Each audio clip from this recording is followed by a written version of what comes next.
Hello, everyone, and welcome to the Bullseye's Pandemic Podcast. I'm Nia, And I'm Tori. And I'm Kate.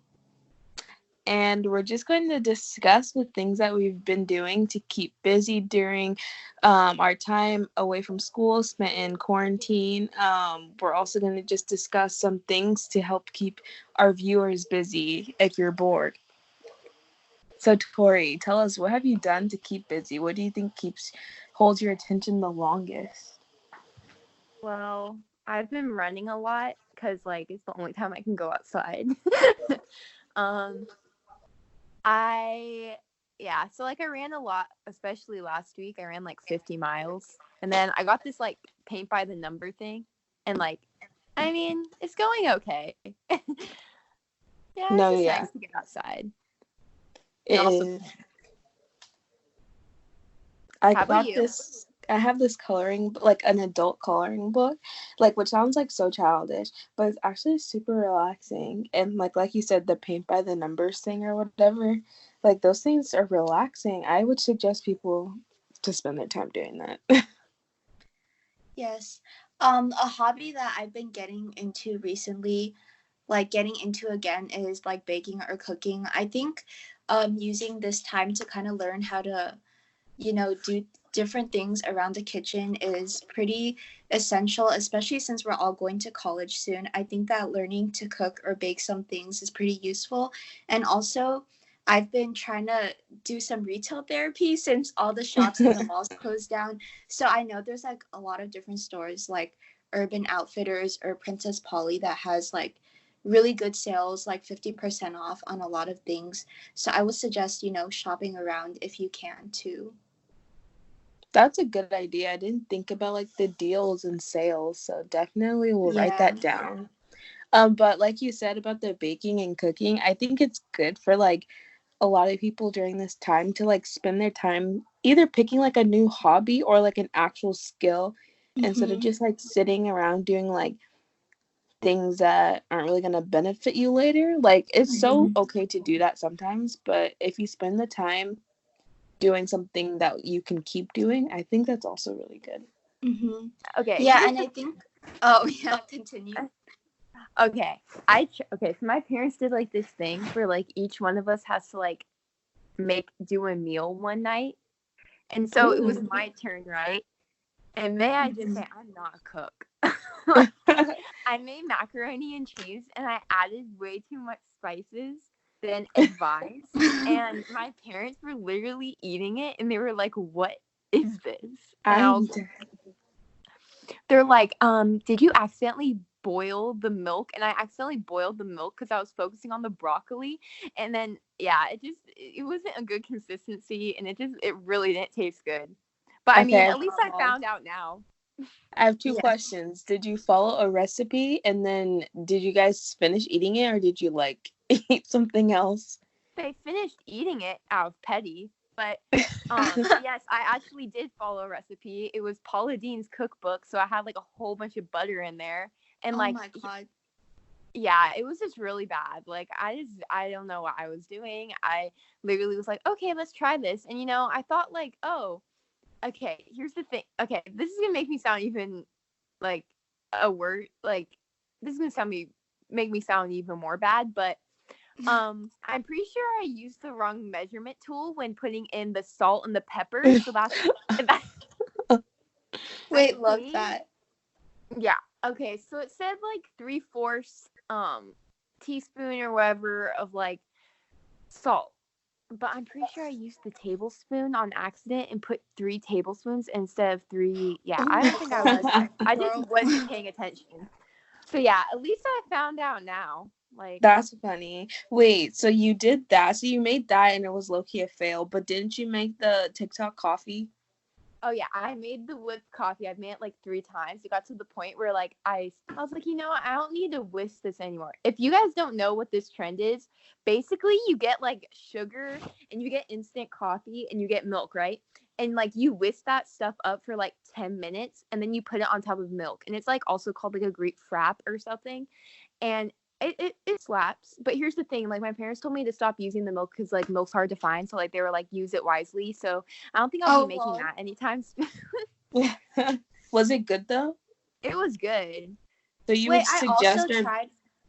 or go Wait, on, I also tried that TikTok recipe, but like I didn't for some reason, because like the TikTok that I watched, it didn't say like the ingredients, so I didn't use like instant coffee. I literally used like this other coffee that I freaking use for my Nespresso, which might be kind of stupid of me. And then like the girl in the caption, she was like, oh, like it's okay if it takes a long time to whisk, because I literally spent like 15 minutes whisking it. So I whisked it for like 15 minutes, and literally nothing happened, and it looked so disgusting. So like that was the only time I tried it. But then right after that, I went on Amazon and I bought a few packs of instant coffee, and it's supposed to be arriving tomorrow. So I'm literally going to try it tomorrow. I need to try it. I need to jump on that trend too. Yeah, it looks so nice. Yeah. I want to do like a shout out to like, I know we said this, or I don't know if we said this before, but Miss Chacon, I think it's sweet that she's been doing like these questions of the day type things, asking like her students just to keep them, I don't know what the word is, to keep them engaged with her, I guess. Mm-hmm. But she's been like asking, what's your favorite thing to binge watch, or like what's your favorite song? And I think teachers like making that effort is just kind of cute. At least you don't see that I on think like that is cute. daily. Yeah, right?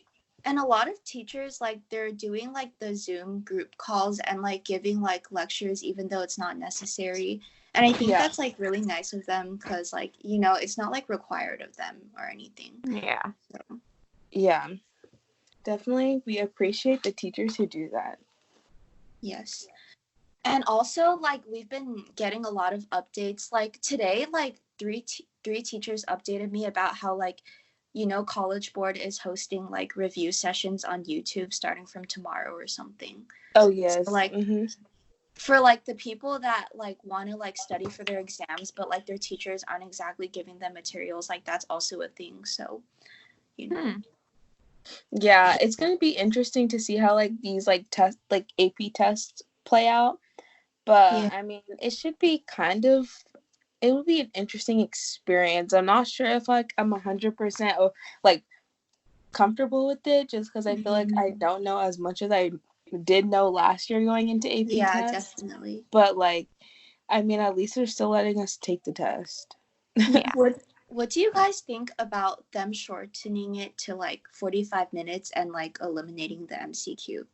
I literally, when I first saw that, I was like shook. I was like 45 minutes. Like last year, I spent like 3 hours in the APES testing class. Like, literally. Yeah, the APES test was hard last year. But I remember I sat near you and I was like, oh my God.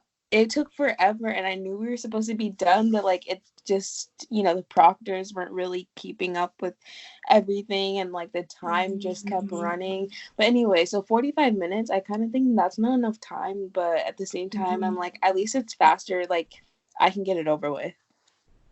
Do you think people are gonna find a way to cheat? Oh, I heard they're gonna try.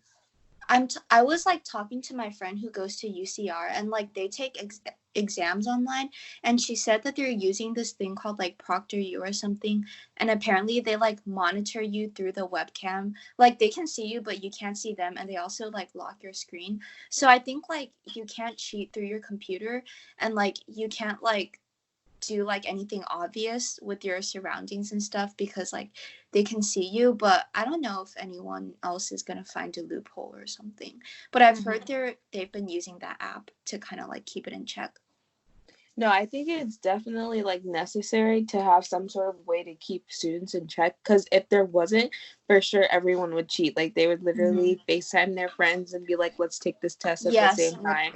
Even though like the test questions probably wouldn't be the same, they would still like have each other to bounce ideas off of, Yes. So the only thing I'm concerned about is because like I'm not 100% sure about the dates, but when I checked, the dates were like all after May 5th. So I'm like, if we have to take them at home at a certain time, and we're gonna like hopefully we'll be back in school by May 5th, I don't know how that's gonna work, because I know like seniors were told that we have to take the May ones because if you took the June, because there's two different dates. If you take the June one, it's not going to get to your colleges in time. But I just don't know how they're going to manage if we have to take it at home and then we're going to be in school. But who knows? Okay, I don't get what we're going to do, like, the next, like,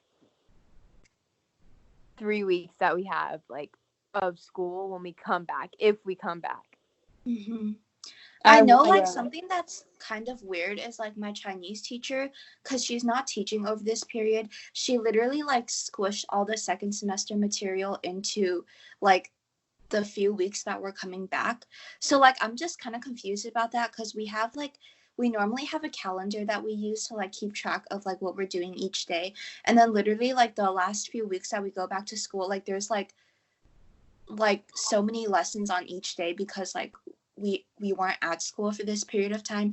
So I'm just, like, confused as to why, like, she's trying to squish it in, you know? Because I heard that we're not getting tested on some second semester stuff because we weren't in school, but I don't know if that's true. Yeah, I think that, like, obviously the school is doing, like, I hoping they're doing the best they can at keeping everyone informed about, like, what's going to happen with their grades, especially as, like, a senior and stuff. But I do think there should be some sort of, because I know some students are still actually getting graded for things. Like, I know nothing can hurt their grade during this period, but you can do things to raise your grade. Like, you at can? the school. Yeah, I'm at my mom's school. Like, everyone's grades right now are at where they're at, and teachers have to still keep teaching lessons. But if you don't do it, you don't get penalized. But if you do it, your grade goes up. Like, it works like that. Whoa. I know. So That's I just want a good idea. Exactly. So I'm like, I just want some more clarification. Like, why doesn't DB, like, do that? Because that'd be so perfect. I think that would like solve a lot of problems. Yeah, I think for some students it might be kind of unfair because they might be, like, on the brink of an A or something, but then, like, they were planning to bring it up, but because of this huge resting period, like, there's nothing that they can do and their grade is just stagnant. So, like, I don't know what they're gonna do about that either.